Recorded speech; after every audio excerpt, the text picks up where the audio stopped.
Okay, welcome to Soccer Saturday with me, Geordie Pete Redding. I've been looking forward to this one for a while. So welcome to Hollywood Balls, the Saturday show with more moves than a twerking contest on Love Island.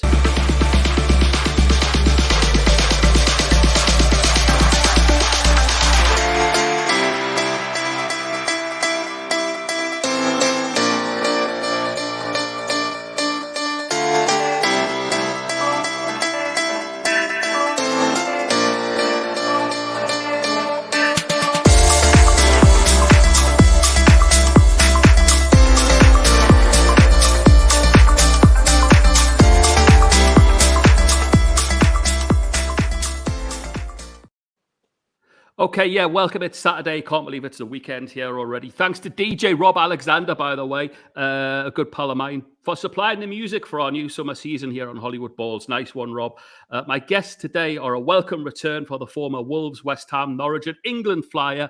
Matt Jarvis is in the house. How are you, mate? I'm very well. Thank you very much for inviting me on again. Oh, pleasure to have you. Looking tanned. We'll get into your holidays in a minute. Okay, we've waited patiently for our next guest due to such a hectic schedule, by the way. But it gives me great pleasure to welcome WBA and IBO Super Welterweight champion from Scotland, Hannah Rankin. Finally, how are you? I'm good, thank you. And thanks for waiting for me. It's been a bit of a whirlwind, but thank you. Well, we did want to argue. No. Not with a world champion. We're going to start ladies first. So let's clear this up. The most important question of the day, boxing and the bassoon. I believe that music came first in your life, right? Absolutely, yeah. So I'm a professional classical musician, like you said there. I play the bassoon. I studied at the Royal Conservatoire of Glasgow, of Scotland, and I studied at the Royal Academy of Music in London to do my masters. So that's my other sort of like my dual life that I lead alongside the boxing world. And yeah, I still play now. I have a quintet, and we play in care homes and in schools. I love to do interactive concerts because it's great to get instant feedback, and kids are not shy in giving it, so that's always fun. But also I do some freelance playing with orchestras still, and still very much my first love. But the boxing thing is starting to build up quite a bit now, obviously, and it's taken a slight backseat. Started to build up. I think you're playing that down. Amazing. We're going to get onto the story because it's fascinating. It really is. Matt, let's level up here. There's far too much football being played currently. Why are we having the Nations League? And why can't players just rest up, ready for a new season and a massive World Cup? Well, I think you've sort of explained it there, haven't you? It is. I mean, you're asking players that have played 60 odd games in a season to then, during their summer where they can rest and recuperate and spend some family time, they're then thrown in to play 4 games in 11 days, in the Nations League. And I think, Kevin De Bruyne is probably the only player that's come out and spoke about it and said it's just not important. For him, it's a glorified friendly, everything about it. And unfortunately, he's spot on, isn't he? It's one of them that I understand. Like, players obviously when they want to play for their country, it's very, it's a passion. It's the pinnacle for me. It is the pinnacle. But there comes a point that you've got to think about player welfare. You've got to think about, is this beneficial to playing for your country? I don't know at that point if it is. I think we're also saying this because our performances were rubbish. So it's sort of a little bit like if we went and blitzed for 4 games, you'd sort of turn around and go, oh, we don't really need it, but we've done really well. I think at the moment you're looking at it, all the English players didn't perform after a long season, and all the excuses start to come out. But unfortunately, it's 4 games in 11 days after a tough season of everything is too much. And so those players, I have to say, and I'm focusing on Liverpool, they've played every single imaginable game that they could. So, I mean, they looked dead on their feet in the Champions League final, never mind playing against Hungary twice in a space of a fortnight. Well, exactly. Unfortunately, that's when you're playing at top clubs, you're going to be in all competitions, and then you're playing loads more games. And you're in the competition. Like the Champions League wasn't too long ago, and then you need that rest. You're coming into a World Cup year, which is a unique year in itself, considering it's going to be in November. So there's so much to go around it that you're then asking these players to then do another 4 games in 11 days at the end of the season. It's just, there is a lot to fit in, but you know, it's difficult because you've only got 2 more games before the World Cup to you know, consolidate your squad and know what you're going to do. But it's too much for players. Hannah, speaking of non-stop and training and endless, does that sort of sum up the boxing schedule for you? I mean, literally, I mean, the training, how do you fit that in around everything else that you do? Well, I'm very lucky to have a super organized coach who pretty much, he's anally organized. It drives me mad sometimes, but I need it because, yeah, there is a lot of stuff going on. And when I'm in my training camps, you know, if I'm looking towards my world title, it's like 10 to 12 weeks or whatever, during that time, I don't take as much freelance orchestral work. I don't take things in my quintet. You know, the music takes a backseat, and I really focus on training. But, you know, there's the other side of things, like my public speaking, the talking and stuff like that I do as well. So, you know, I've just got to be really organized, and I can totally I know, commiserate a little bit with what Matt was saying there. Like, yeah, players need a break, they need to recover, and if you're doing that much playing, like, you know, it takes a toll on your body, and you just need time to recuperate. And like, I know being busy and active is good for you as well, but there is a fine line. You know, you have to be able to sit down for 5 minutes and let your body recover from what you're putting it through every time you're on the pitch or in the boxing ring. Just out of interest, when you say you've done 12 weeks, it's quite nice to know, right, I've got 12 weeks, and then you can go into it with that mindset. After you've had your fight, do you give yourself a bit of time to then, before you start again with another, for instance, 12 weeks of training? Yeah, so I do have to have a bit of a break, because obviously as well, after a fight, when you're having a fight, you've got 10 rounds potentially of war, and your body takes a bit of literally a beating. So you have to rest and recover it. You can't go straight back into sparring, and things like sparring as well, you shouldn't be going straight back into it. Your head needs a rest, your brain needs a rest. You don't want to be taking impact every single week. You know, there's all that side of it to think about. So it's good to know, have a little bit of time away from actually like working towards a fight date. But then equally, like, I'll go into pre-camp, so I'm still able to, you know, stay on a less restricted diet, and I can enjoy training. You know, I love to go for a run. You know, that's my downtime. I enjoy it. But equally, that's also keeping myself fit and healthy, and, you know, staying ready to then get properly fit to fight again. But mentally, it's good to know. Yeah, it's mentally good to know that you have time. Yeah. But equally, there's other stuff to do. But with us, the time is not very organized throughout the year, you know, because you can have a fight booked in, but then you might not be guaranteed for the next date until you've gone through all the processes and everything like that. So you might fight sooner than you expected or later than you expected. So that bit is quite frustrating. Yeah. It's interesting to say you hear that running's your downtime. I literally I couldn't think of anything worse. I feel like I'd rather get in the ring, I think. But you've been quoted as saying as well, and I find this remarkable, that your music, it does play a massive part, but it says that your musical prowess actually helps with your boxing. Yeah, so there's people think I'm mad when I say this, because you say you're a classical musician and a professional boxer, and everyone goes, well, those two have nothing in common, do they? But actually, it's all about the performance. For me, it's about actually being under the lights in front of an audience, you know, and having done that for years as a musician. When I got into the boxing ring, like, even things like dealing with the heat from the lights when you're in the ring, I've had that on stage as well, so I know how much that takes out of you. Also being able to deal with like the mental side of it, you know, the nerves. Ironically, when I first got into boxing, it was in white collar boxing, and way back then, I used to get really bad performance anxiety for solo performing. I used to get so nervous, my heart would go mad, my hands sweating, you know, and it was daft because I was totally fine in orchestra, but for solo play, it used to make me really nervous. I used to really panic that people wouldn't enjoy it. And I'm definitely one of those people that wears my heart on my sleeve. So, you know, I always want to give the best performance for everybody to enjoy. And when I got into white collar boxing and I got in the ring to fight for the first time, it totally put it in perspective that when I get on stage to maybe play some Mozart to an audience, none of them, hopefully, are going to try and punch me in the face. So, you know, it really put things in perspective.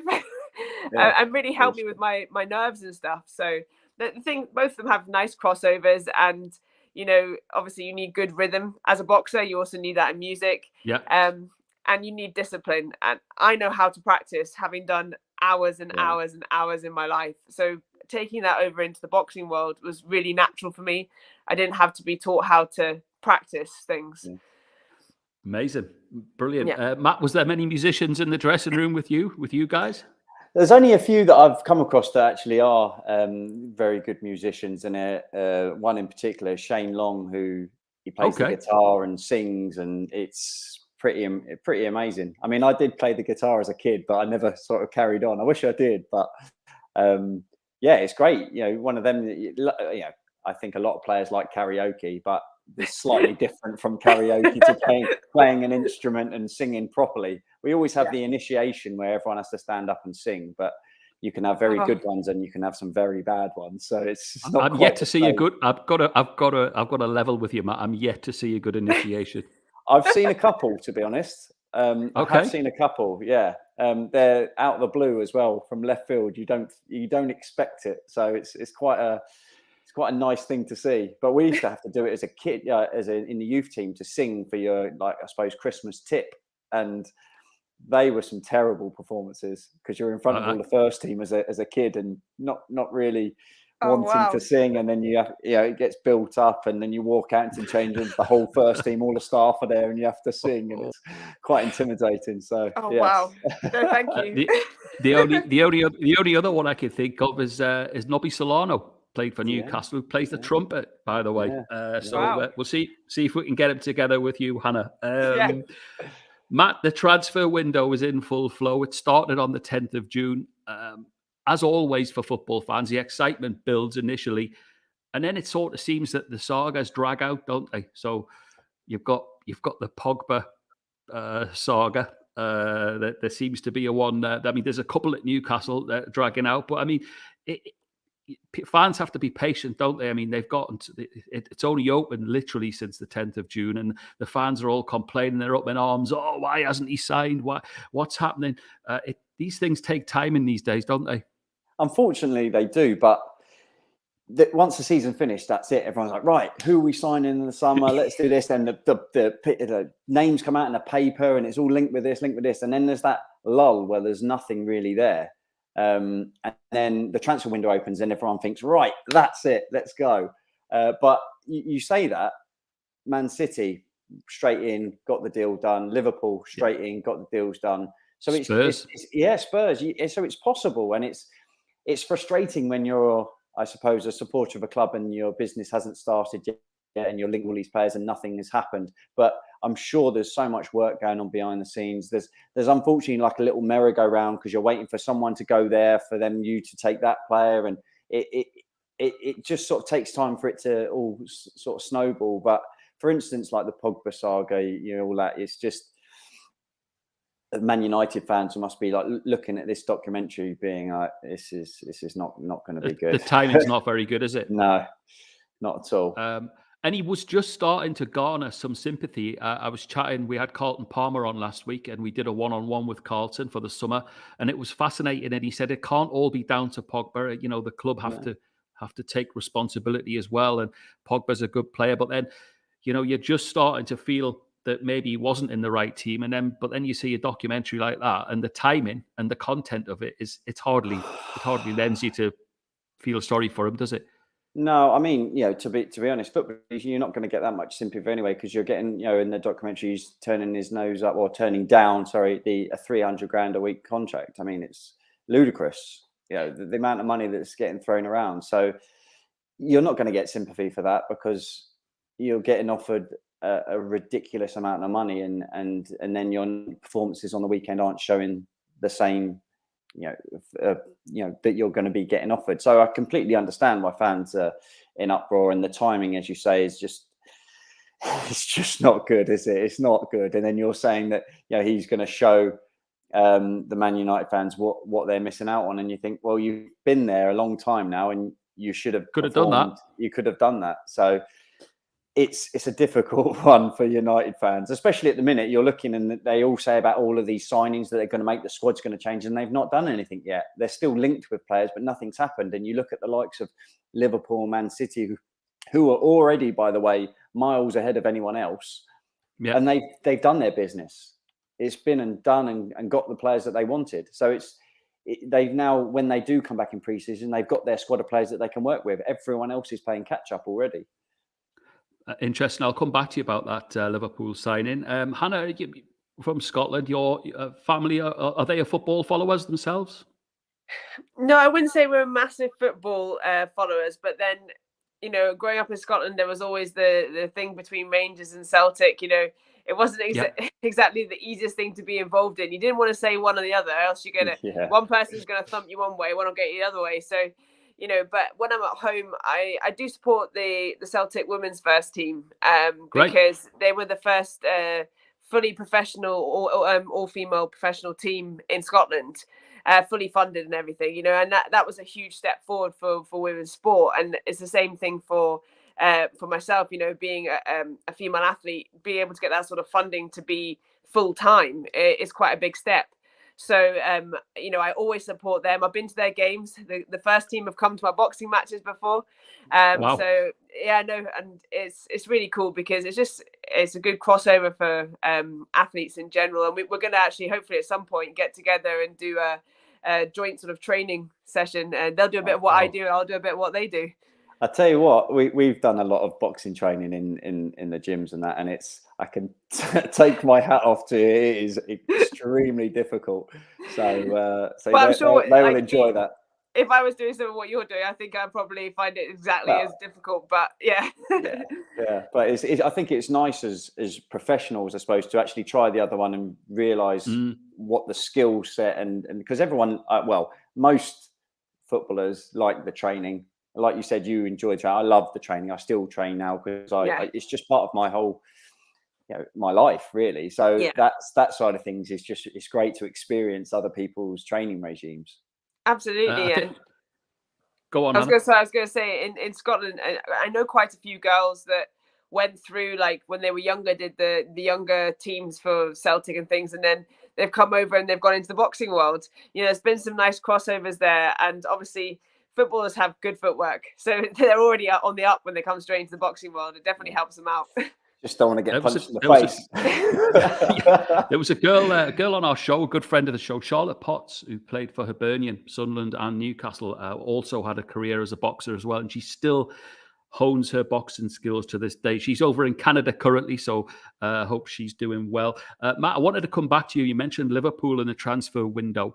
Sadio Mane is gone. One that I sort of raised my eyebrows. Not really sure why, unless he's either looking for parity with the top paid players or whether he thinks he's won it all and he wants a new challenge. But the challenge for Klopp now, in my opinion, is he's bringing an unknown, although a very exciting Núñez into the system. Mane goes.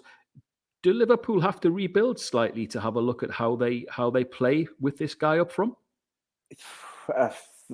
First and foremost, I think Mane, fantastic player. For me, I know I'm probably a bit controversial. If you're looking at the situations, Mane and Salah, I would have probably, as a team, would have tried to keep Mane more than Salah. I know Salah's your goal scorer. He's an incredible player. But Mane, what he gives you in the team is the work rate, the commitment. He starts the press. He starts everything off for that team. So he'll be a real big miss for Liverpool. But all the Liverpool fans are, in Klopp we trust. He just seems to get that conveyor belt. Diaz coming in January, you think, oh, he's brought him in January, needs time to bed in. He's just hit the ground running, and he looks like an incredible signing. Really, really exciting, gets the fans off their seats type of player, and he just seems to have hit the ground perfect. And I think that's now the expectation level on Núñez when he signs is, well, Diaz has come. He's hit the ground running. Yeah. That's what we expect from him. So there's going to be that expectation levels, but they're very different players, Mane and Núñez. So they are going to have to slightly change the way that they're going to play. Nunez is going to be up the middle. You're going to have Salah on one side. You're going to have Diaz on the other. You've got Jota, Firmino still. You're going to have to sort of slightly change, but I don't think it's going to be too much of an issue for them. Nunez looks like really, really great. He can score headers. He's a great finisher. His goal record was incredible last year. And you're asking Van Dijk and the defenders that they played against him when he scored, and they all said that this guy's a really, really good player. So he's going to fit in their system, whatever. And I'm sure Klopp will get them playing as best he possibly can. And as he says, Klopp's clever as well. He said he's a rough diamond. He's not the finished article, so it takes a little bit of the pressure straight off him. Some of the 85 million anyway. Exactly. Straight into it. We were talking about Twitter before, Hannah. So I've got to ask. I mean, after a remarkable run, we were just talking before off air. Belts bring. They don't bring problems, but they bring challenges. It's been a bit hectic on your Twitter recently. Yeah, obviously, yeah, like you said, when you win world titles, there's a target on your head, and that's where you want to be. You want to be in that position where everybody wants what you've got, because it means that you're obviously doing something right, doesn't it? But yeah, so obviously there's another world champion in the UK, Natasha Jonas. She's from Liverpool, and she's got the WBO. When we go to Liverpool, Hannah, when am I booking my flight? So like I always said, and everybody knows this about me as a fighter, I'll fight anyone, anywhere. I don't care. I'm not one of those people who's precious about these things. Put the ring up, put it up anywhere, put it up on, Mount Kilimanjaro. I'll have a fight up there. I'm not bothered. But this is all about business. And at the end of the day, these things are not to be discussed on Twitter. They're being discussed between our two teams. There's a potential unification fight between myself and Tash Jonas. And she wants to have it in Liverpool, like I said, but it's got to be agreed between the teams, and it's business. So, yeah, that's all getting talked about at the moment. Obviously, as a world champion with 2 of the belts, I want the other 3. So that's something I'm always interested in. I'd love to unify a division. It'd just be incredible. So, that's what I'm looking at, but just waiting for our teams to sort things out. Do you enjoy that side of things before the fight, when everyone has, that bit of, I don't know, the face-off, the comments, to build that fight up? Or do you, like you've just said, you're just happy with, I'm working hard, I know I'm putting all the training, I'm just ready to go, and let's just go and do it? Well, firstly, I have massive confidence in the team that I've got around me. It's why on all of my social media accounts, I'm team Rankin, because I firmly believe it takes a whole team to get a boxer to the position they need to be in to fight. And I always leave no stone unturned in my training. So when I get to fight week, I am super calm, super chilled. Everyone's like, oh, how are you so relaxed? And I was like, because I couldn't have done any more to be ready for this date. So, I'm always in the best physical shape I could be.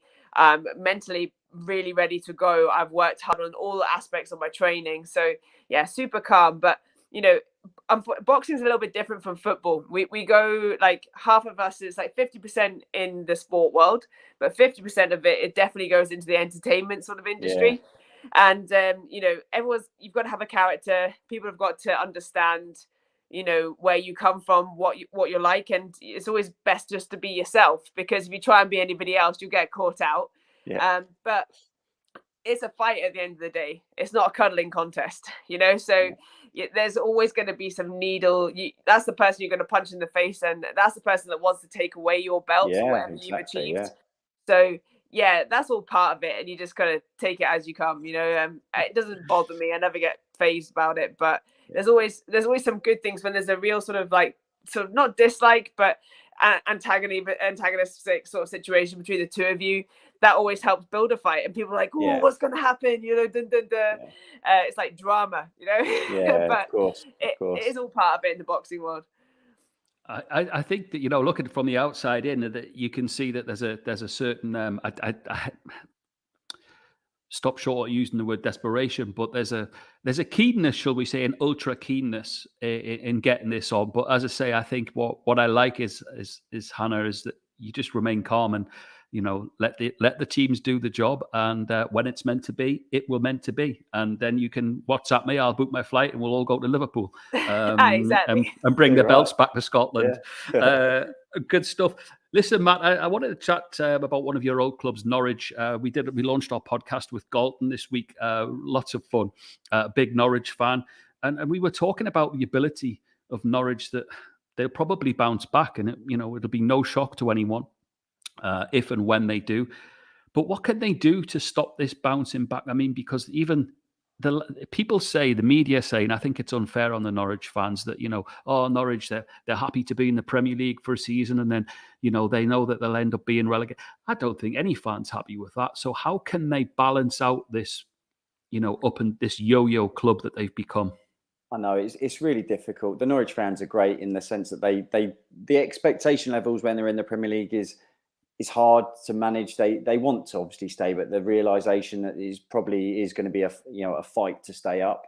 I think the first time when I was there, the first time they went up, they didn't spend any money, and it was all of the youngsters that got them up and played that got the opportunity to go and play in the Premier League, which was great, because if I'm one of them players that's played all season and you get promoted and they sign someone else and they play, it's a little bit demoralizing because you've done all the hard work in that team to get up. But on the flip side, they played really well in that season, but they did get relegated and they got found out because they just weren't quite good enough at that point. They went down, managed to keep the group the same, got themselves back up, and then this time they went the other way and signed loads of players, and it still didn't work. So it's difficult because you've got that core group that's playing in the Championship, knows the league. I think they're very, very good players. They've got a lot of young players that then got into the team and also did really well to get them up. And they've had now the experience in the Premier League and then gone back down, and then they've come back up and come back down. So these players know exactly how to deal with the Championship. But you've got to, when you get to the Premier League, like, for instance, I use your club as an example. You've got Newcastle. They were in a relegation fight. They got obviously a lot of money. They bought players that had played in the Premier League to start with, that had that experience in this competition. They were obviously very good players as well, but it's the recruitment side of things that you've got to bring in players that can hit the ground running in the Premier League. You can't be the Man Cities and Liverpools that can wait your 6 months or a year to bed these players in. You need to hit the ground running straight away. So you need to be signing players that potentially have already played in a same system as you play, or in the Premier League, because it's a really difficult league. For me, it's the best league in the world. So you've got to be able to get them players that can cope with that league and that environment. So it's very difficult. But I do. Stuart Webber's got a lot of, I wouldn't say abuse, but slack from the Norwich fans. But my experience with him, and I've had the rough part with him as well, but I do think he's very good, and his recruitment strategies and everything, are in place, and they are decent. They've just got Hayden Mullins next. Not Hayden Mullins from Newcastle. Isaac Hayden. Got him. Yeah, Isaac Hayden. They've got a good signing there that again knows the league. It's another good signing. So they are going to be building again. They're going to want to go straight back up, but it's just finding the balance between letting the players that have played in the league that got them up to have that experience and play in the Premier League, to instead the following year buying loads of players that have not played and it not working. They need to find that balance of bringing in the right players that have played and had that experience in the Premier League that will be able to keep them up. Okay, good stuff. Hannah, listen, you said this week, I saw one of your posts about raising awareness. You were talking about mitochondrial disease. Mito, is it for short? Tell us a little bit about that post, because there's a lot of good stuff that you're trying to raise awareness for there. Yeah, so we have a very close family friend. Her and her husband, very unfortunately, their daughter got diagnosed with mitochondrial disease at just 3 years old, and 3 months later, she passed away, and it was that quick. And she just wasn't feeling very well one day, and then she had to go into the hospital with a high temperature, and then everything just spiraled out under there, and she was put onto a machine, and it was just devastating, and Kira had decided to help raise awareness for the Lily Foundation and raise money for it, because they're trying to find a cure and find a way of dealing with this. And she got in touch with me to say, I'm doing my first white collar fight. Do you have any tips? And my dad actually messaged me to say, Kira's doing her first white collar fight. You could help her out with anything. So I thought, well, obviously I've got a great platform. I just wanted to put it up there to raise awareness. And she had her first white collar fight. She didn't win it, but raised loads of money for the foundation. And she's actually got the bit between her teeth. She loves the sport. She wants to get back involved in it to help raise more money. And I think this is where white collar boxing can be really beneficial. It's where I started.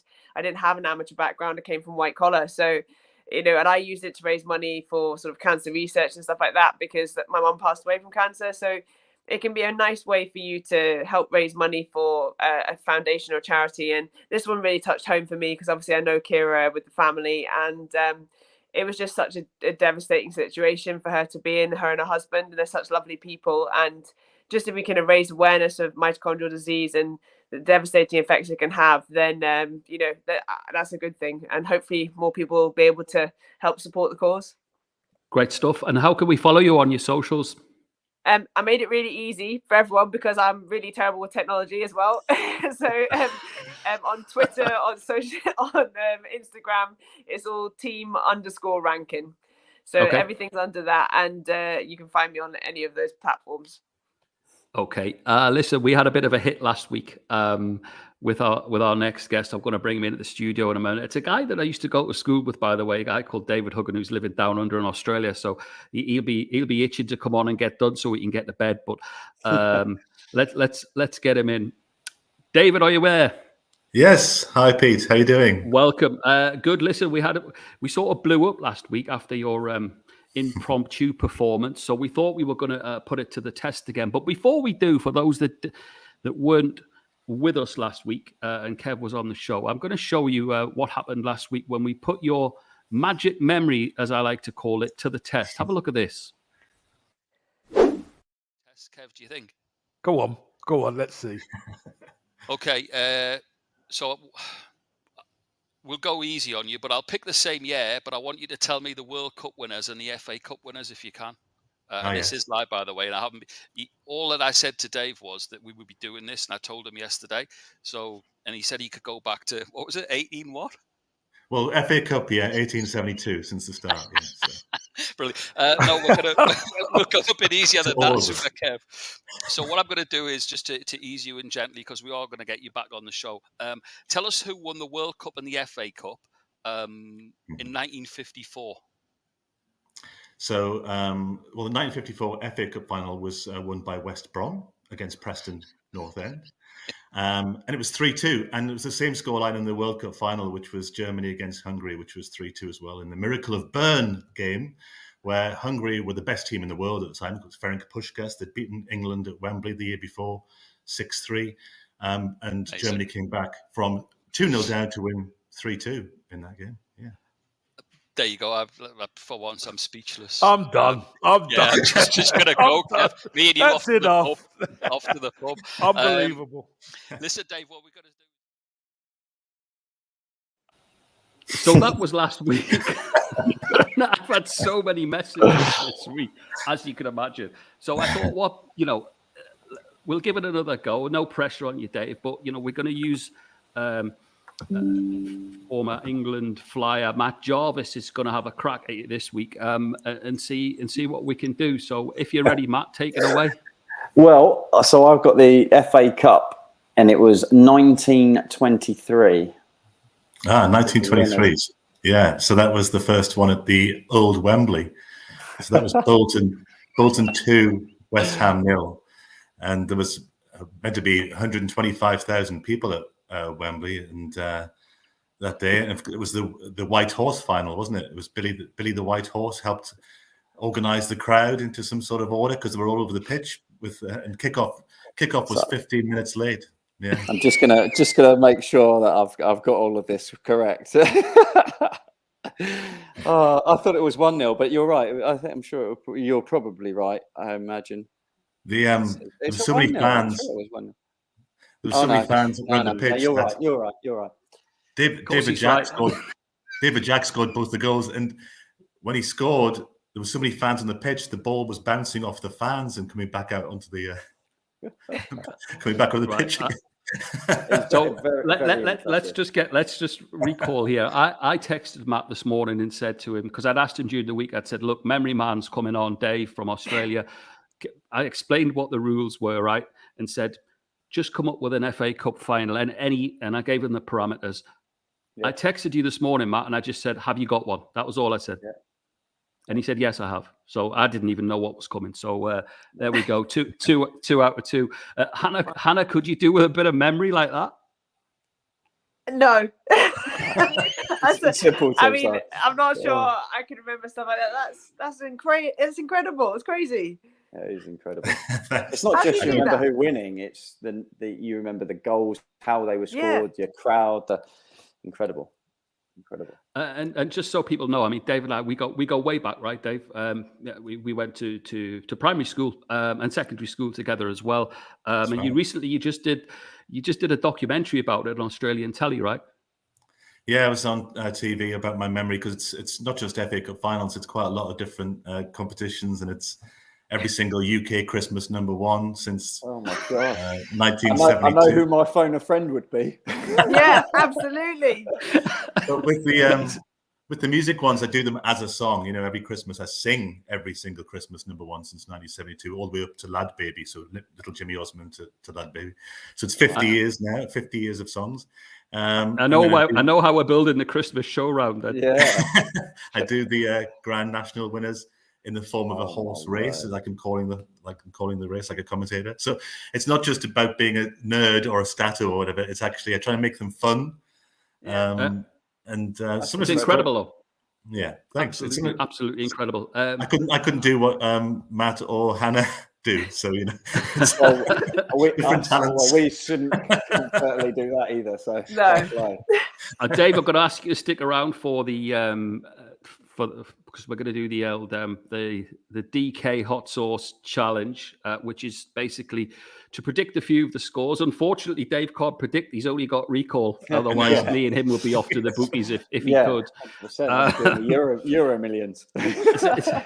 So Dave went up last week against Kev and I. It was close, but Kev came out on top, I believe. And Kev's not with us today because he's at a wedding, but he sends his regards and he'll be keeping a close eye on it. So, Dave, you can step in for Kev.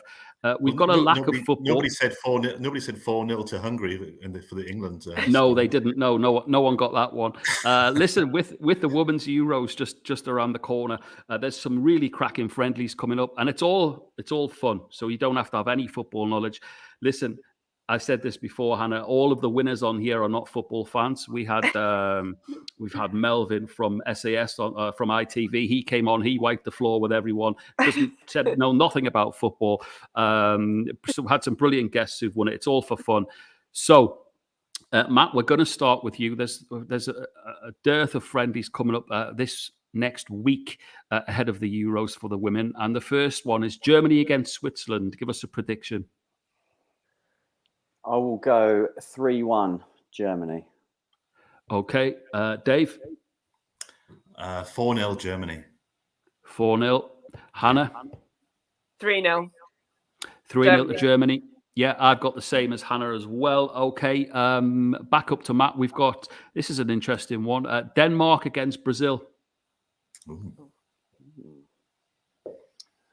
I'll go 2-1 Brazil. 2-1. There's no pressure on you being the only pro footballer on the show, by the way.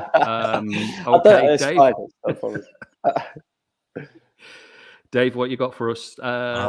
Denmark, Brazil. I'll go a repeat of 1998 World Cup quarter-final.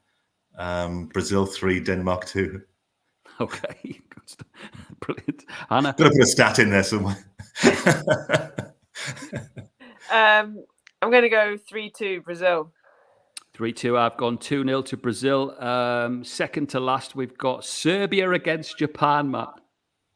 Well-known fixture. Serbia against Japan. I might go 1-0 Japan. Okay. I would say. Dave? I'll go 1-0 Serbia. Hannah? I was going to go 1-0 Japan. You can. Share that one along with Matt above. I've gone 3-1 to Serbia. And then last up, England. England ladies doing a better job than our men at the moment. They've got it's a nice game to play this. Netherlands, Matt. England, Netherlands. I will go 4-1 England.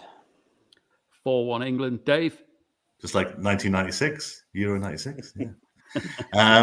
1-0 to England. 1-0 to England. Hannah from Scotland. England against Netherlands. 4-1 To the Netherlands. No, to England.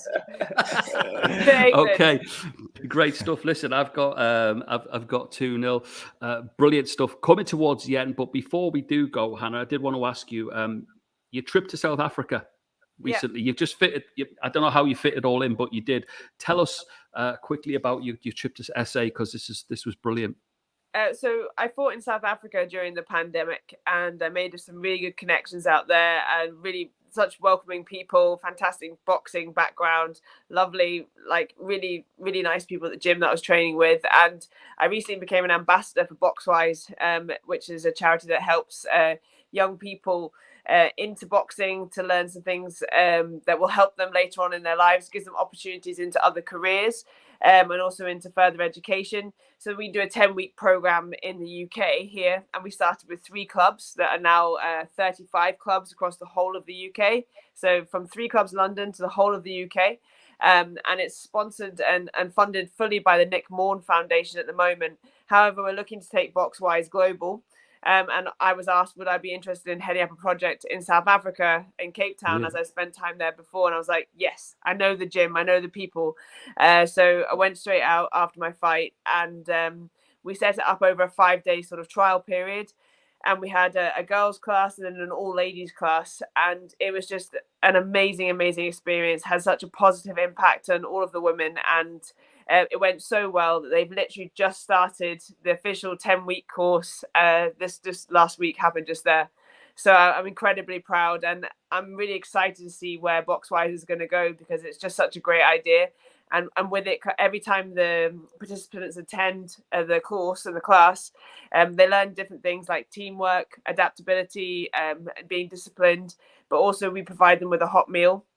And we provide them with all the equipment and the T-shirts and everything that they need, the gloves, water bottles, everything. And just it was so appreciated over there. And I can see how it's going to make a massive difference, because in South Africa, unfortunately, I have a lot of problem with violence against women. And I really wanted to help us in any way that I could. And Boxwise seems to be a great way to start this. And we're going to start with just women and girls. And then hopefully we're going to have the guys having their classes and then bring it together to help raise awareness with men as well, and how we can change the situation. But yeah, really proud to be part of it, and hopefully it's going to go global, which will be incredible. Amazing. I have no doubt it will. Absolutely fantastic. Brilliant. Matt, can't let you go without touching on the fixtures that came out this week. We did say that, we talked about how Norwich may struggle. What of the new teams that have come up? Can you see, we've got Forest there, we've got Bournemouth coming up as well. So will they struggle, or will they do a Brentford?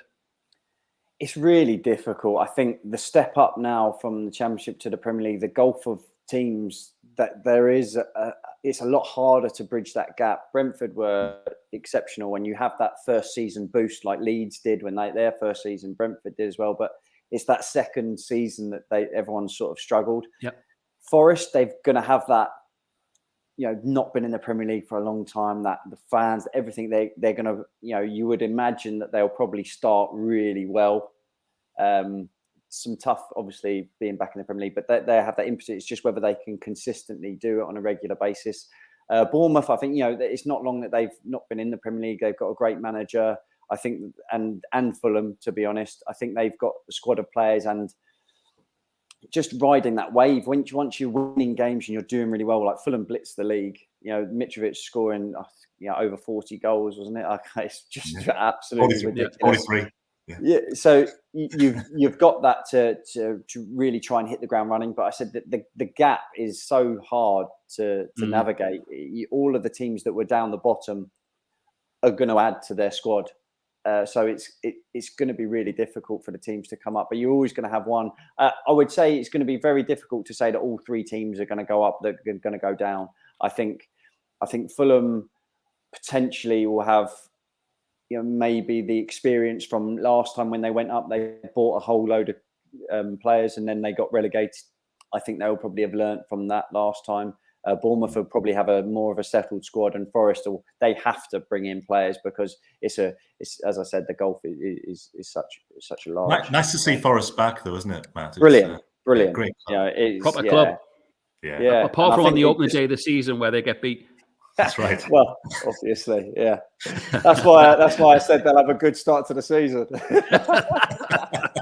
We'll definitely want to mark. Okay, listen, massive thanks to you all. It's been fantastic. Matt Jarvis, great to see you as ever. Hannah, was worth waiting for. We can't wait to have you back on. Just let me know when I need to book the tickets for Liverpool. Yeah. I'll be there. Dave in Australia, you've earned your glass of red wine. That's it from us. We're all off to watch the last episode of Neighbours.